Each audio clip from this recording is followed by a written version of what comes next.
आज हम बनाने जा रहे हैं बहुत ही प्यारी रेसिपी साग। बिल्कुल सरसों का साग गाँव जैसे बनाएंगे हम, जैसे गांव के लोग बनाते हैं ना, बहुत ही मज़ेदार। इस कहते हैं ना कि ये साग तो छोटा सा अल्फाज होता है, बिल्कुल छोटा सा, मगर साग बनाना बहुत बड़ा काम है।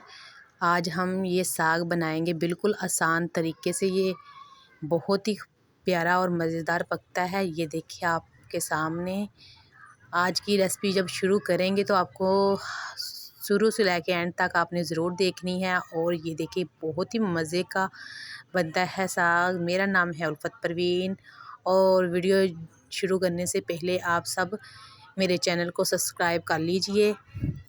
और ये देखें, साग को पहले ना आपने ये साग बनाने के लिए बहुत ही एहतियात ज़रूरी होती है। इसको अच्छे से काटना, अच्छे से धोना, ये सारे इसके ना काम होते हैं कि ये अच्छे होंगे तो साग हमारा अच्छा बनेगा। चलो शुरू करते हैं। ये देखें, मैंने पहले ना एक बड़े तसले में ना पानी ले लिया है मैंने, और मैंने ना 1.5 किलो साग लिया है और किलो पालक ली है। ठीक है, इसको मैंने अच्छे से काट के ना, अच्छा साफ काट के, इसमें से वो तकरीबन जो येलो येलो फूल नहीं होते वो भी नहीं मैंने इसमें आने दिए। वो अगर आ जाते तो कड़वा साग जो होता है ना, वो कड़वा सा बन जाता है। ये देखें, मैंने अच्छे से पहले इस परात में भी पानी डाला हुआ है मैंने, और दूसरे पानी में भी ना भिगो भिगो के निकाल रही हूँ कि थोड़ा थोड़ा डाली जाऊँगी। खुले पानी में अच्छे से आपने धो लेना है, क्योंकि इसमें धूल मिट्टी बहुत ज़्यादा होती है। हम अच्छे से इसे धोएंगे, जितना अच्छा धोएंगे उतना ही। और आपने ना वो जिसे जिसे होती है ना वो मोटी मोटी सी गल्दे, वो नहीं आपने इसमें ज़्यादा लेनी, आपने नरम नरम सा लेना है, तो बहुत ही ये मलाई जैसा बनेगा। अगर वो ज़्यादा डालेंगे ना तो फिर वो अलग अलग ही रहेगा, ज़्यादा जुड़ेगा नहीं। ये देखिए, हमने सारा डाल लिया है अब साग। इसको पकने देंगे। ठीक है, कम से कम हम इसको ना आधा घंटा पकने देंगे। अगर आप पकाते हैं ना तो इसी तरह ना हम पकने देंगे। ये कुछ इधर इसका अपना पानी होगा, कुछ मैंने पानी ऐड कर दिया है। पकने के बाद जो पानी ज़्यादा इजाफी होगा ना, जैसे पालक नहीं उबाल लेते, वो निकाल लेंगे। ये देखिए, मैंने ना ये पक गया था, आधा घंटा हो चुका है, तो मैंने इसका जो थोड़ा सा पानी था वो निकाल लिया है। अब बिल्कुल ये देखो थोड़ा सा रह गया है। अब इसमें जो मसाले हैं ना वो ऐड करूँगी। ज़्यादा मसाले तो साग में डलते नहीं हैं। ज़्यादा से ज़्यादा मैंने पालक ली है, और क्योंकि बाथू आजकल मिल नहीं रहा, ये मैंने टमाटर लिया है। टमाटर तो कुछ लोग डालते नहीं है, तो टमाटर से भी बहुत अच्छी बनती है। लहसुन लिया है मैंने, सब्ज़ मिर्चें काफ़ी सारी मैंने काट ली है, क्योंकि सब्ज़ मिर्चें इसमें ज़्यादा ज़रूरत होती है।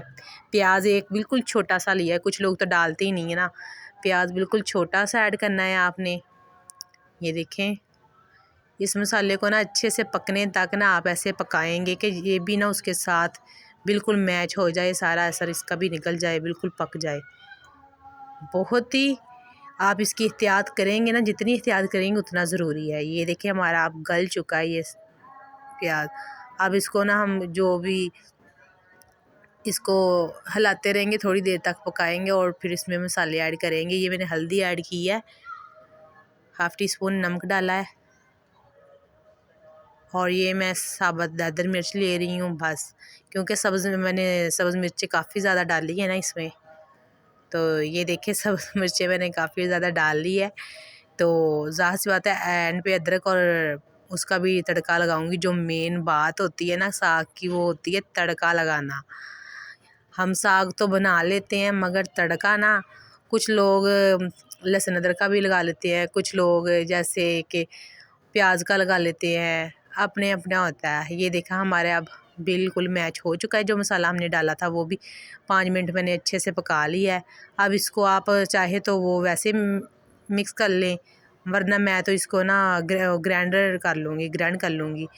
तो ये मैंने प्याज लिया एक पतीली में, इसमें अब मैं घी डाल रही हूँ। अच्छे से घी डाल के, ये सबसे ना साग का जो होता है मेन काम, ये तड़का होता है। क्योंकि ज़ाहिर सी बात है, साग में घी होगा तो साग भी अच्छा लगेगा। और दूसरी बात ये कि साग को अच्छे से मिक्स किया हो, वो मैंने ग्राइंड में करके रख लिया था। तो इतना भी नहीं आपने मिक्स करना कि वो बिल्कुल मलाई बन जाए इतना भी नहीं करना। ये मैंने अदरक लिया है, 2 इंच का पीस था बड़ा, उसको 2 चम्मच लगा लो ये, क्योंकि लहसुन तो मैंने वो साग में ही डाल लिया था। ये अदरक में मैं अब डाल रही हूँ, अदरक डाल रही हूँ मैं, ये जब इसका ना तड़के का टाइम है।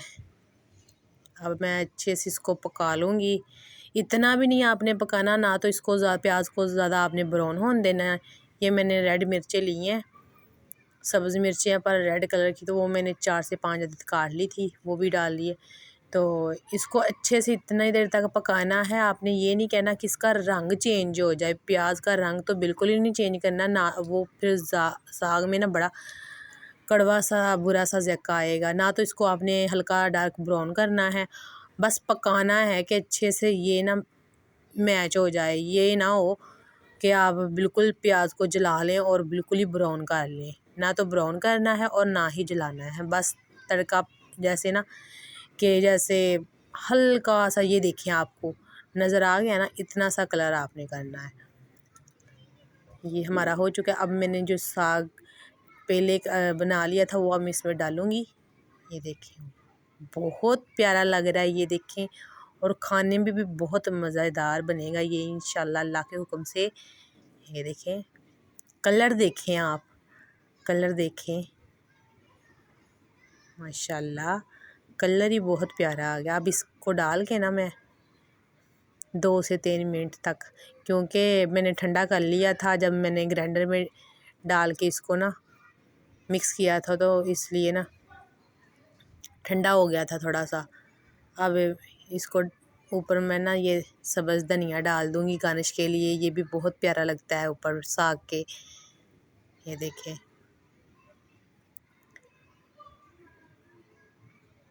आप इसको देसी घी के साथ ले सकते हैं, रोटी हो वो भी देसी घी के साथ चौपड़ के, और साग के ऊपर भी आप देसी घी डाल के खाएं, बहुत ही मज़ेदार बनता है ये साग। ये देखिए, ये मेन काम होता है साग पकाने का, क्योंकि बहुत अच्छे से इसको धोना पड़ता है, बहुत अच्छे से इसको साफ़ करना पड़ता है। मैंने बाथू भी ज़रूर डालना था साग में, वो आजकल मिल नहीं रहा, तो शार्ट है इसलिए मैंने ना साग नहीं डाला, पालक डाली। ये देखिए मैं आप छन्नी में डाल रही हूँ ये साग। ये देखिए मैंने घी भी डाल लिया है, देसी घी डाला है, और देसी ये गरम गरम है ना, अब देसी घी फ़ौरन मिक्स हो जाएगा इसमें।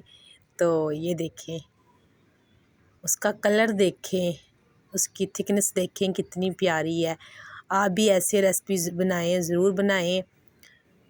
लोग वेट लगाते हैं, कुकर में बनाते हैं, तो वो कुकर फटने का भी डर होता है। ये देखें, बहुत ही प्यारा, बहुत ही अच्छा बन रहा है। ये देखें, ये देखें, मेरे अल्लाह की शान कितनी खूबसूरत ये बन चुकी है ये रेसिपी हमारी। उल्फत परवीन को दीजिए इजाज़त, दुआओं में याद रखना। ओके, अल्लाह हाफिज़।